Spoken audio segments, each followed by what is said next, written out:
Chers frères et sœurs dans le Seigneur, amis de partout, que la paix et la grâce de Dieu soient avec vous tous. Merci de passer quelques minutes avec nous dans l'étude de la parole de Dieu.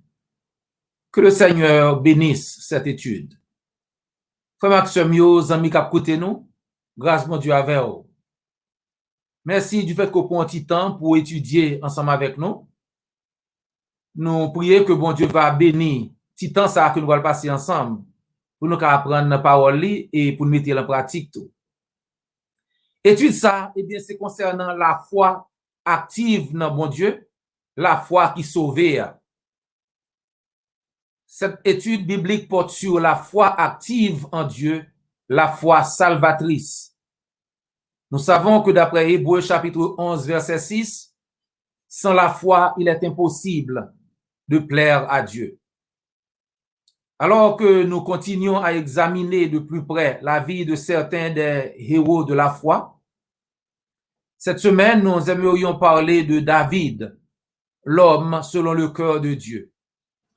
Pendant que nous avons continué à étudier pendant tout gros héros de la foi que nous jouons dans Hébreux chapitre 11, semaine, ça n'a parlé de David. Dans Actes des Apôtres chapitre 13, verset 22, la Bible dit que David, c'est un homme qui fait bon Dieu plaisir. Parce que bon Dieu connaît que tout ça le dit David fait, David pourra le faire. C'est ça fait nous lire dans Actes 13, 22. Puis, ayant rejeté le roi Saül, Dieu suscita pour roi David, auquel il a rendu ce témoignage. J'ai trouvé David, fils d'Isaïe, l'homme selon mon cœur, qui accomplira toutes mes volontés. Bon Dieu connaît que David va faire tout ça que le voulait. Son honneur. Cependant, d'après Hébreux chapitre 11, verset 32 à 34, auteur, moun qui t'a écrit livre Hébreu, pas de temps pour le parler pour le faire pile parler de David, li seulement mentionner, li citer non David. Mais nous connaissons que il y a un pile bagaille que David t'a fait, il y a un pile leçon que nous avons tiré de David, et ça fait nous allons l'étudier concernant David jeudi. Par manque de temps, l'auteur de l'épître aux Hébreux n'a pas pu parler longuement de la vie de David, de la foi de David. Donc, il a seulement mentionné le nom de David. Donc, pour nous, aujourd'hui, nous allons passer quelque temps à étudier pour pouvoir aussi tirer des leçons de la vie de David. Alors, pourquoi ne pas commencer par David et Goliath, selon 1 Samuel chapitre 17? Dans 1 Samuel chapitre 17, nous joignons David avec Goliath. Vous songez ça passé pendant que Philistin t'es campé pour goumer et que roi Saül t'es venu tout pour le goumer. Mais là, regardez, gros géant ça qui plus que 9 pieds de hauteur et gros bien habillé, prêt pour le tuer. Tout monsieur israélite prend courir. Yo peur. Et c'est là ça David vient paraître. David dit qui des autres ça, lui-même lui prêt pour lever défi. Les Philistins mobilisèrent leurs troupes pour une expédition guerrière selon 1 Samuel 17 verset 1er à continuer. Les Philistins mobilisèrent leurs troupes et Saül, le roi Saül, mobilisait aussi, lui il mobilisa aussi sa troupe. Maintenant, Israël était prêt à se battre jusqu'à ce que le guerrier philistin, le géant Goliath, sorte. Ce géant est un pro, il est grand, il mesure plus de 9 pieds et il est prêt à tout. Et la Bible dit au verset 8 à continuer, il se campa face aux troupes israélites. Le géant Goliath se campa face aux troupes israélites et leur cria, pourquoi vous êtes-vous rangés en ordre de combat? Moi, je suis le Philistin et vous, les esclaves de Saül. Choisissez parmi vous un homme et qu'il m'affronte en combat singulier. S'il peut me battre et qu'il me tue, alors nous vous serons assujettis. Mais si c'est moi le vainqueur, et si je le tue, c'est vous qui nous serez assujettis et vous serez nos esclaves. Puis il ajouta, je lance aujourd'hui ce défi à l'armée d'Israël. Envoyez-moi un homme et nous nous affronterons en combat singulier. Quand Saül et toute son armée entendirent ces paroles du Philistin, ils furent démoralisés et une grande peur s'empara d'eux. Philistin yo campé et Goliath campé, li lancé défi, li bay Israélite yo si gon moun la ka vin goumen avem s'il tuye n'a accepté pour nous venir esclave pour nous venir servir, mais si c'est moi tuer li, eh bien nous-mêmes Israël yo nous supposé venir esclave Philistin yo. Et il dit me lancer défi ça jodi hein, tout monsieur Israélite yo peur, yo tremblé. Pendant 40 jours, Goliath sorti, il dit même parole là. Donc Israël pas prêt pour le goumen à Goliath. Mais David, avec bon Dieu, David a servi. Hein. David connaît que le capable goumen contre Goliath et gagner bataille là. Israël n'était pas à la hauteur des Philistins jusqu'à ce que David et son Dieu se soient présentés. Ce garçon n'est pas un garçon ordinaire et son Dieu est sans égal. Donc pendant que David parlait avec ses frères, Goliath, le Philistin, eh bien, sortit de leur rang et lança son défi habituel. Pendant que David a parlé à frère Lio, eh bien, Goliath sortit, il dit même parole là, il lance même défi. Hein. Et monsieur prend courir toujours depuis Owel. C'est là ça, monsieur Israélite, il dit David, roi Saül dit n'importe min qui tue Goliath, eh bien, la bali en pile richesse, et puis il a quitté moun sa mari, il a sa mari avec petite fille. Et David questionné que c'est vrai. Et David dit, qui moun qui, le Philistin ça, qui ça moun ça pensé lié pour la vin lancer défi contre l'armée de l'Éternel.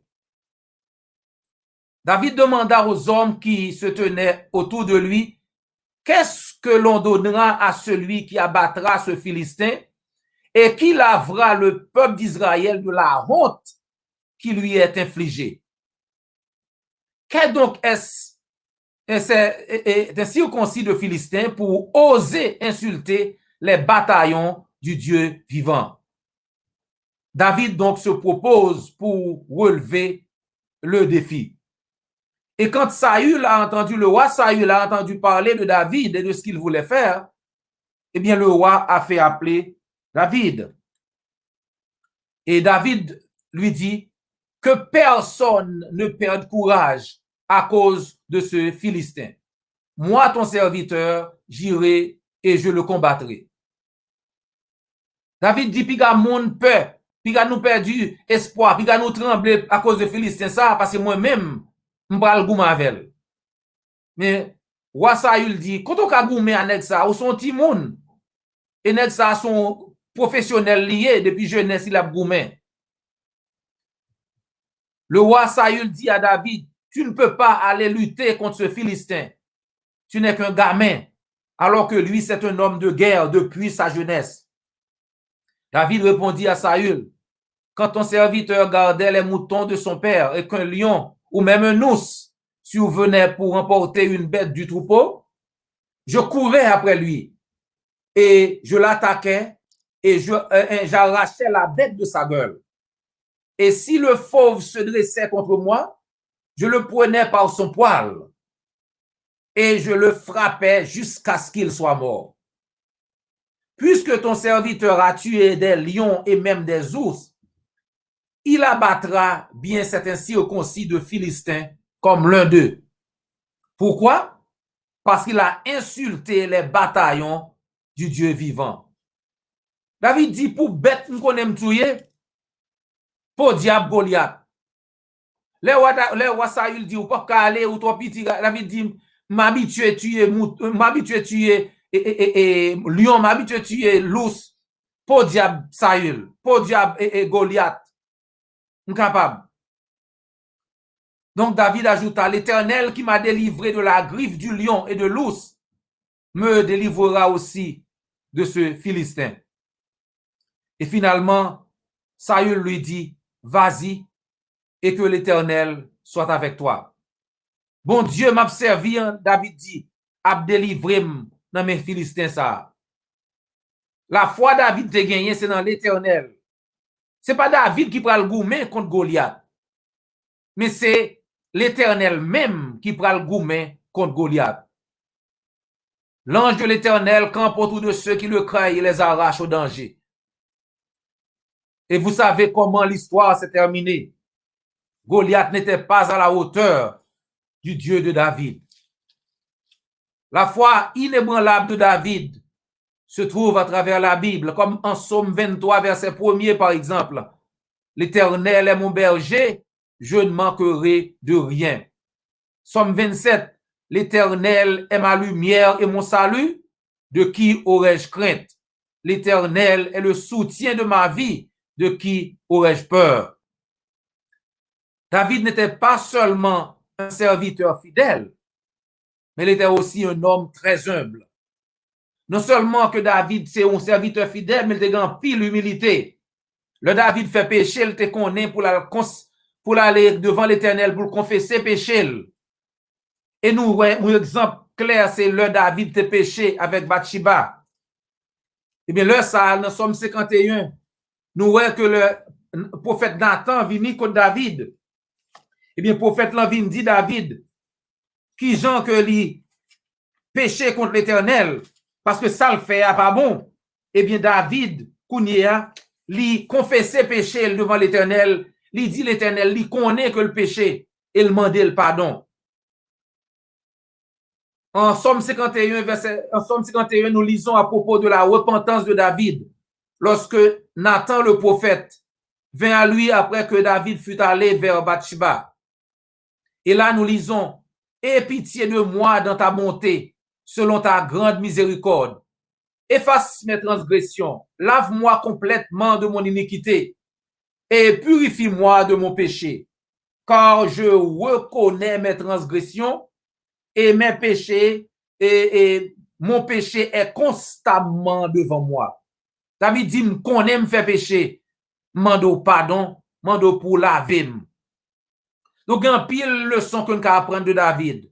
David connaît que bon Dieu pardonne moun qui repentit de péché. La repentance, c'est ce que nous jouons la caille David. David dit que Dieu pardonne aux pécheurs repentants, il le sait. C'est l'une des leçons que nous pouvons apprendre de David, c'est qu'il sait que Dieu va pardonner à tous ceux qui se repentent vraiment de leurs péchés et qui sont prêts à confesser leurs péchés et à accepter d'être lavés de leurs péchés à travers le sang de Jésus-Christ. Ainsi, nous lisons en Acte 13, verset 22, l'ayant rejeté, Dieu dit, j'ai trouvé, ayant rejeté Saül, Dieu dit qu'il a trouvé David, fils d'Isaïe, l'homme selon son cœur, et que David va accomplir toute sa volonté, toute la volonté de Dieu. Bon Dieu dit, David, c'est un homme que je n'ai après propre cœur, moi, il fait me plaisir. Eh bien, tout ça me voulait David faire, pas le faire pour moi. Frère Maxime, nous servis même bon Dieu que David t'a servi. Somme 123, Somme 103, verset 8 dit, bon Dieu, nous c'est un Dieu qui miséricordieux et compatissant, lent à la colère et riche en bonté. En tant que serviteur de l'Éternel, nous avons accès à ce même Dieu tout-puissant et aimant de David. Ainsi, comme David, puissions-nous faire confiance à Dieu et être prêts à faire tout ce que Dieu veut que nous fassions. Et comme ça, nous aurons la vie éternelle.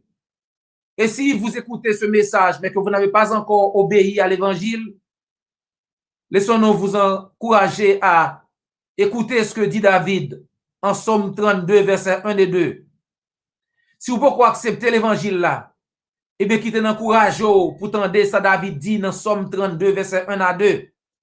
Heureux celui à qui la transgression est remise, à qui le péché est pardonné.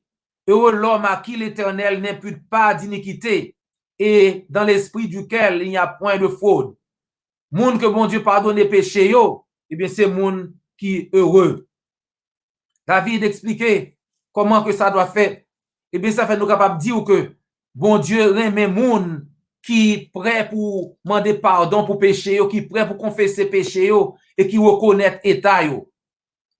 Pas gen pi gros joie qu'on ka gagner que leur péché ou pardonné. Et Jésus-Christ lui-même voulait pardonner péché ou kounye ya. Li voulait aider ou pour traverser, sortir dans la mort pour venir dans la vie. Jésus veut vous sauver et vous attend en ce moment même. Jésus vous aidera à passer de la mort à la vie. Selon Jean chapitre 5, verset 24, Jean 5, 24. En vérité, je vous le dis, celui qui écoute ma parole et qui croit à celui qui m'a envoyé à la vie éternelle et ne vient point en jugement, mais il est passé de la mort à la vie. Pour traverser, vous devez entendre la parole, confesser le nom de Christ, vous repentir de vos péchés, être baptisé pour le pardon de vos péchés et continuer dans l'enseignement des apôtres. Marc chapitre 16, verset 16 vous aidera à faire les premiers pas.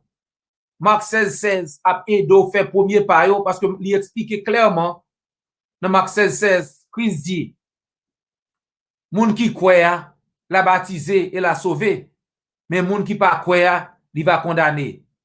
En Marc 16, 16, nous lisons, celui qui croira et qui sera baptisé sera sauvé, mais celui qui ne croira pas sera condamné. Donc c'est pourquoi dans la parole là, pour repentir de péché, pour confesser non Christ, pour baptiser dans de l'eau pour pardon péché. Et si vous décidez de faire ça, Jean la Bible dit, l'église du Christ, tout prêt pour l'aider.